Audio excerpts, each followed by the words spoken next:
ओम शांति। 8 फरवरी 2022।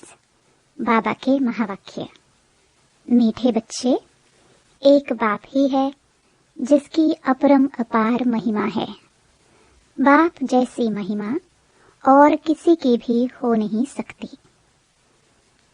प्रश्न: तुम बच्चों को इस पढ़ाई का बहुत बहुत कदर होना चाहिए। क्यों? उत्तर: क्योंकि सारे कल्प में एक ही बार बाप परमधाम से पढ़ाने के लिए आते हैं। मनुष्य पढ़ने के लिए भारत से विदेश में जाते, यह कोई बड़ी बात नहीं। यहाँ तो पढ़ाने वाला कितनी दूर से आता है। तो बच्चों को पढ़ाई का बहुत कदर होना चाहिए। थोड़ी दिक्कत भी हो तो हर्जा नहीं। तुम्हारे स्कूल गली गली में बनने चाहिए, नहीं तो इतने सब पढ़ेंगे कैसे। बाबा का परिचय तो सबको मिलना है जरूर। मेरे मीठे मीठे भाई और बहनों, बाबा के इस अनमोल खजाना यानी ज्ञान रूपी मुरली को जन जन तक पहुंचाना हम सब की कर्तव्य नहीं बल्कि धर्म है। मैं तो अपना धर्म निभा रही हूँ। अब आपकी बारी। आप भी अपनी व्हाट्सएप और फेसबुक और दूसरे सोशल मीडिया के ग्रुप में शेयर कीजिए। क्या पता आपके इस नेक काम की वजह से किसी की ज़िंदगी जीने की एक नई राह मिल जाए। और हाँ, आप भी इस YouTube चैनल को सब्सक्राइब कर लीजिएगा ताकि आपको भी रोजाना बाबा की मुरली को सर्च करना ना पड़े। शिव बाबा की अमृत वर्षा हम सब पर ऐसे ही बरसते रहे। अब सुनते हैं आज की मुरली। ओम शांति। मीठे मीठे बच्चे कहते हैं, यह कौन है? यह कोई साधु सन्यासी मनुष्य तो नहीं है, यह तो और चीज है। मनुष्य को तो झट पहचान ले, फलाना साधु सन्यासी है, नाम लेकर कहेंगे फलाना महात्मा है। यह सिर्फ बच्चे जानते हैं। बच्चा कहाँ जाता है? आत्मा को। आत्मा ही सब जानती है, शरीर नहीं। आत्मा ही कहती है यह फलाना है, ऑर्गन्स द्वारा जानती है। अगर आत्मा न हो तो यह आंखें काम न कर सके। सब कुछ आत्मा ही जानती है। अभी तुम बच्चों को आत्म अभिमानी बनाया जाता है। आत्मा कहती है इन कर्मेंद्रियों से फलाना कर्तव्य करता हूँ। वास्तव में आत्मा को मेल कहा जाएगा, फीमेल नहीं। मेल है क्योंकि सब भाई भाई हैं। अभी तुम नई बातें सुनते हो। यह कौन आया? उनका कोई अपना मनुष्य का रूप नहीं है। तुम जानते हो बेहद का बाप है शिव बाबा, जो इनके द्वारा समझाते हैं। ऐसे नहीं फलाना सन्यासी है, उनकी आत्मा बोलती है। नहीं, मनुष्यों का सारा नाम रूप में अटेंशन जाता है। तुम्हारी बुद्धि समझती है यह हमारा बेहद का बाप है। वह शरीर द्वारा हमको अपना वर्षा देते हैं, राजयोग सिखलाते हैं। यह है सबका बाप। सर्व का पतित पावन सिर्फ मनुष्यों का नहीं, 5 तत्वों का भी है।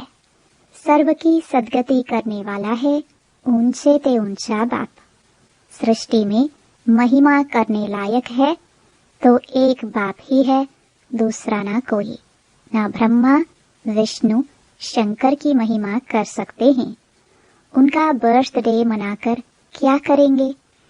लक्ष्मी नारायण जिसका कंबाइंड रूप विष्णु है, अभी वह कहाँ है?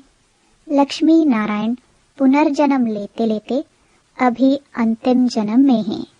फिर शिव बाबा लायक बना रहे हैं।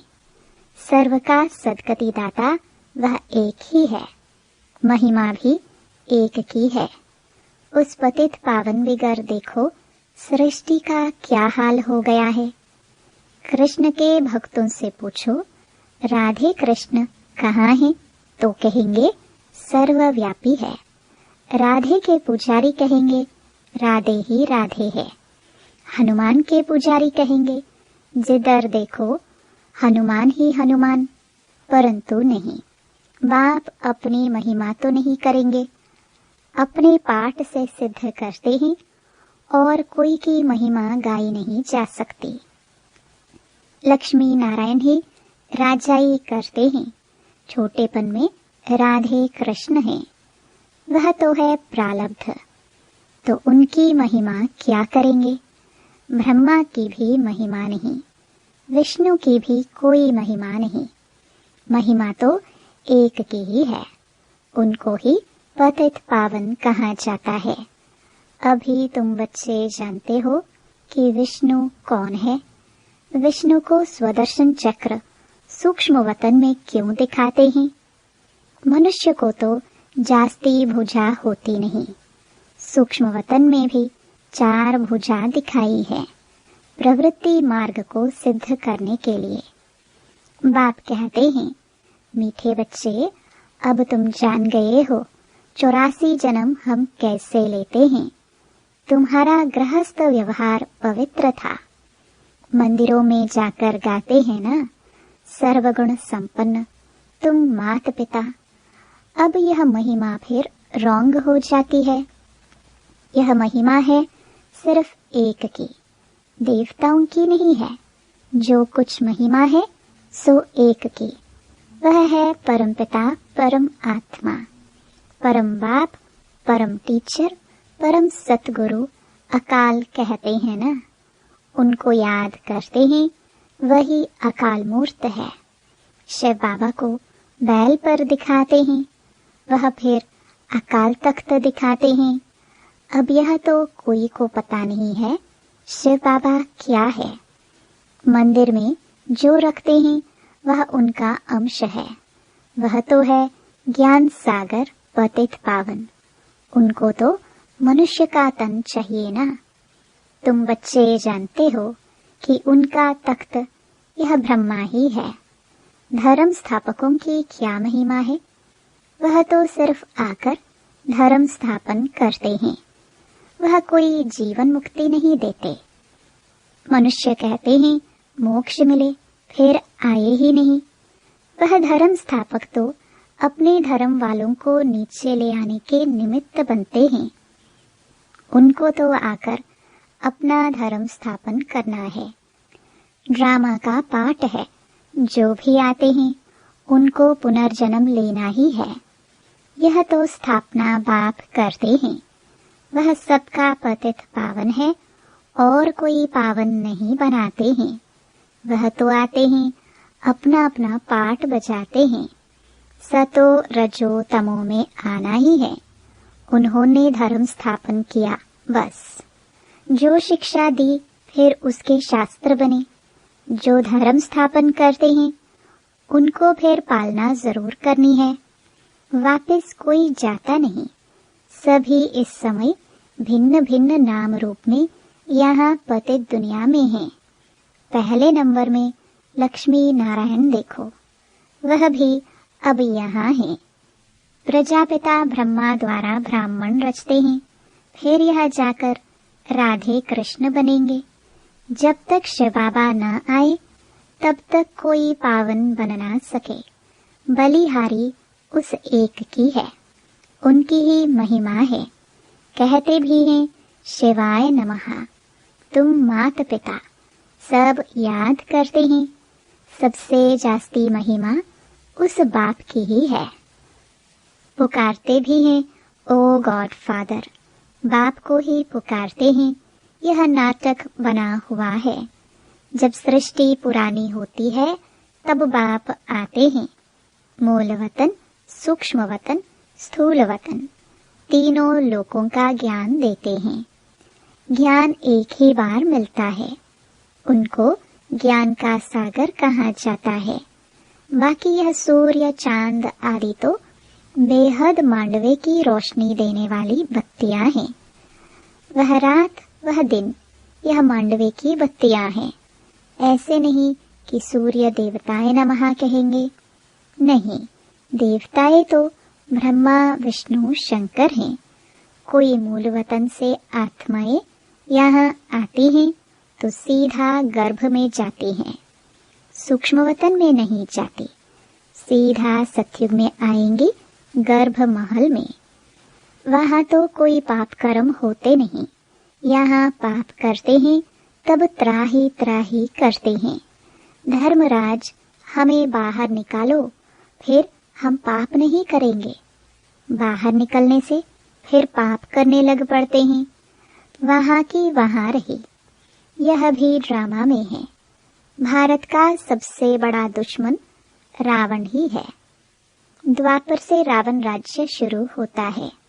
द्वापर में ही देवी देवताएं वाम मार्ग में जाते हैं। उन्हों का फिर मंदिर है।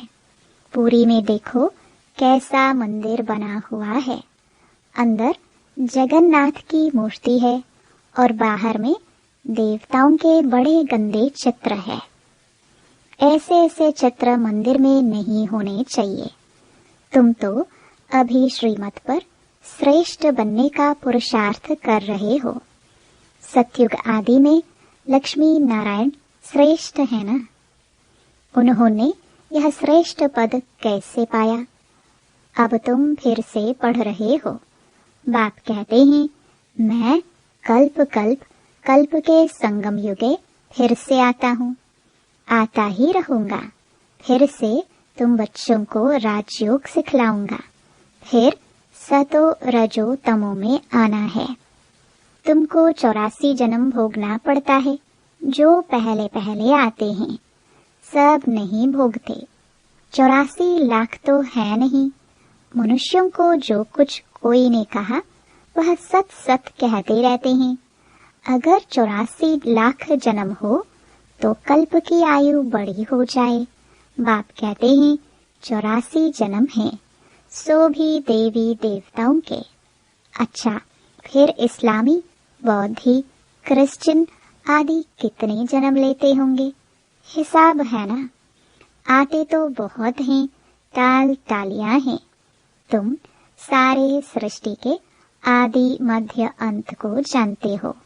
भारत ही पहले नंबर विश्व का मालिक था और कोई धर्म था ही नहीं। अभी उस देवी देवता धर्म की टांग है नहीं, उनका शास्त्र भी नहीं है। यह गीता आदि शास्त्र फिर बनेंगे। ऐसे नहीं, तुम जो सच्ची गीता बनाते हो वही होगी, निकलेगी फिर भी वही गीता। भक्ति मार्ग के लिए तो सब चाहिए ना। ब्रह्मा द्वारा समझाते हैं बच्चों को। अब बरोबर ब्रह्मा द्वारा भगवान की प्राप्ति होती है। बाबा कहते हैं यह सब है भक्ति मार्ग। मेरी प्राप्ति तब होती है जब मैं यहाँ आता हूँ भारत में। भारत ही अविनाशी खंड है। भारत ही कितना साहूकार था। सोमनाथ का मंदिर कितना बड़ा है, सब लूट ले गए।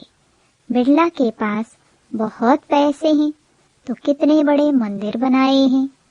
बाप कितना अच्छी रीति समझाते हैं, यह और कोई समझा ना सके। ज्ञान सागर बाप जब बच्चों को समझाते हैं तब बच्चे समझ जाते हैं। यह कौन पढ़ाते हैं? यह कोई सन्यासी नहीं, उनका नाम ही है शिव। सब आत्माएं उनके बच्चे हैं। उन्हों के शरीर का नाम बदलते रहते हैं। इनका नाम ही है एक। कहते हैं मेरा कोई दूसरा नाम नहीं है। तुम तो जन्म मरण में आते हो, देह अभिमानी भी बनते हो। मैं कभी देह अभिमानी नहीं बनता हूँ। बाप है ही फॉर एवर देही अभिमानी, क्योंकि पुनर्जन्म में नहीं आते हैं। शिवरात्रि मनाते हो ना, परंतु रात्रि का अर्थ कुछ भी समझ नहीं सकते हैं। कितनी भूले हैं। अभी है रात, फिर दिन होना है। अब कल्प का अंत अर्थात रात हुई है। सतयुग त्रेता है दिन, द्वापर कलयुग है रात। मुझे आना ही है संगम पर। यह है बेहद की रात और दिन। भगवान उवाच, समझाते हो यह वेला मुख्य है, परंतु शिव बाबा की वेला नहीं ले सकते। वह कब आते हैं पता थोड़ी लगता है। तो यह है बेहद की दिन और रात। इसको कल्प का संगम कहेंगे। बर्थडे भी अगर मनाते हैं तो एक का। शिव बाबा आते हैं फिर चले जाते हैं। उनका ना जन्म है और ना ही मौत है। कहेंगे बाबा चला गया, यह खेल है। बाप बैठ समझाते हैं, गाते भी हैं। रास्ते चलते ब्राह्मण फंस गया, इस बाबा को थोड़ी पता था। अचानक प्रवेशता हो गई। पहले थोड़े ही मालूम पड़ता है, धीरे धीरे मालूम पड़ता है कि यह बाबा का काम है। इस ज्ञान यज्ञ से विनाश ज्वाला प्रज्वलित होनी है। बेहद के यज्ञ में बेहद की सामग्री स्वाहा होनी है। बेहद बाप का यह यज्ञ है। इनके बाद फिर कोई यज्ञ नहीं रचा जाता है। भक्ति मार्ग ही खलास हो जाता है। यह नॉलेज बुद्धि में रखनी चाहिए। पढ़ाई पढ़ने के लिए आना पड़े, थोड़ी दिक्कत तकलीफ होती है। मनुष्य पढ़ने के लिए भारत से लंदन, अमेरिका भी जाते हैं। यह तो क्या है? बाप कहते हैं, मैं कल्प कल्प के संगम युगे युगे भारत से पढ़ाने के लिए आता हूँ। तो बच्चों को कितना कदर होना चाहिए। आगे चलकर तुम्हारे स्कूल गली गली में बनेंगे, नहीं तो सब पढ़ेंगे कैसे? बाबा का परिचय सबको मिलना चाहिए। बाप को जरूर जानेंगे। अच्छा, मीठे मीठे सिखिलदे बच्चों प्रति माता पिता बाप दादा का याद प्यार और गुड मॉर्निंग। रूहानी बाप की रूहानी बच्चों को नमस्ते। धारणा के लिए मुख्य सार। पहला, श्रीमत पर सदा श्रेष्ठ बनने का पुरुषार्थ करना है। पढ़ाई के लिए बहाना नहीं देना है। पढ़ाई पढ़नी जरूर है। दूसरा, जैसे आदि में पवित्र गृहस्थ आश्रम था, ऐसे अभी अपना पवित्र गृहस्थ आश्रम बनाना है। बलिहारी एक बाप की है, उसका ही गुणगान करना है। वरदान, हर खजाने को स्वप्रति और सर्वप्रति कार्य में लगाने वाले अनुभवी मूर्त भव। समाने की शक्ति को धारण कर सर्व खजानों से संपन्न बन उन्हें स्व के कार्य में अथवा अन्य की सेवा के कार्य में यूज करो। खजानों को यूज करने से अनुभवी मूर्त बनते जाएंगे। सुनना, समाना और समय पर कार्य में लगाना, इसी विधि से अनुभव की अथॉरिटी बन सकते हो।